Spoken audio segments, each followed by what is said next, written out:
मोहम्मद गौरी का दूसरा आगमन। राहुल गांधी आज की पॉलिटिक्स में कोई आम चेहरा नहीं है, बल्कि एंटी इंडिया इकोसिस्टम का सबसे बड़ा मोहरा है। उन्हें देखकर मुझे बार बार भारतीय इतिहास के शायद सबसे काले पन्नों से मोहम्मद गौरी की याद आती है। मोहम्मद गौरी 16 बार हारा, लेकिन 17वीं बार जीतकर उन्होंने भारत को सदियों की गुलामी में डाल दिया। राहुल गांधी भी लगातार चुनाव हारते हैं। जनता उन्हें बार बार रिजेक्ट करती है, लेकिन उनके पीछे leftist gang, Islamic vote bank और विदेशी ताकतों का ऐसा नेटवर्क है कि अगर वह एक बार भी कामयाब हो गए तो वह भारत को उसी अंधेरे में धकेल देंगे। मोहम्मद गौरी को उस समय भारत में कई गद्दारों का सपोर्ट था, और इसी तरह राहुल गांधी को आज के सेक्युलर हिंदू, जातिवादी पावर ब्रोकर, विदेशी फंड से चलने वाले कन्वर्जन माफिया तथा कथित शांतिप्रिय और टुकड़े टुकड़े करने वाले गैंग सपोर्ट कर रहे हैं। जब भी कोई सरकार घुसपैठियों, आतंकवादियों या धर्म बदलने वाले गैंग के खिलाफ एक्शन लेती है, राहुल गांधी सबसे पहले उनका बचाव करने के लिए आगे आते हैं। यह कोई इत्तेफाक नहीं है, यह उनका एजेंडा है।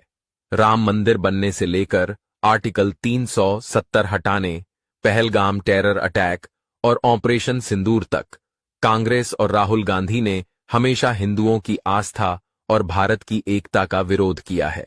हिंदू आतंकवाद की झूठी कहानी बनाकर पूरी दुनिया में हिंदुओं को बदनाम करने की गंदी साजिशों के लिए वे ही जिम्मेदार हैं।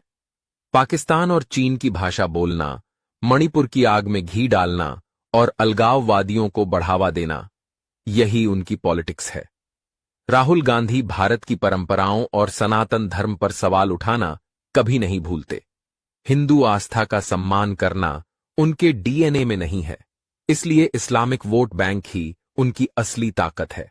नेहरू से लेकर सोनिया तक कांग्रेस की विरासत भारत को कमजोर और विदेशी ताकतों पर निर्भर रखने की रही है। राहुल गांधी उसी एजेंडे के वारिस हैं। उनका सपना भारत को आत्मनिर्भर बनाना नहीं, बल्कि इसे विदेशी ताकतों का गुलाम बनाए रखना है। मोहम्मद गौरी ने तलवार के दम पर भारत को गुलाम बनाया था। राहुल गांधी भी तुष्टिकरण, वोट बैंक की राजनीति, विदेशी फंडिंग और धोखेबाज सेक्युलरिज्म से वही काम करना चाहते हैं। इसलिए उन्हें मोहम्मद गौरी का दूसरा अवतार ये थे। जरा कहना कोई बड़ी बात ना होगा। उनके लिए भारत सिर्फ एक बाजार है और हिंदू धर्म सिर्फ एक मजाक है। इसलिए राहुल गांधी को चुनाव में हराना काफी नहीं है। असली राष्ट्रीय कर्तव्य उनकी पूरी राजनीति को जड़ से खत्म करना है, क्योंकि अगर हम भारत के नागरिक एक बार भी गलती करते हैं तो वह भारत को उसी गुलामी में डाल देंगे जो हमारे पूर्वजों ने सदियों तक झेली। राहुल गांधी सिर्फ एक हारने वाले नेता नहीं हैं, बल्कि भारत विरोधी ताकतों का एक जहरीला औजार हैं।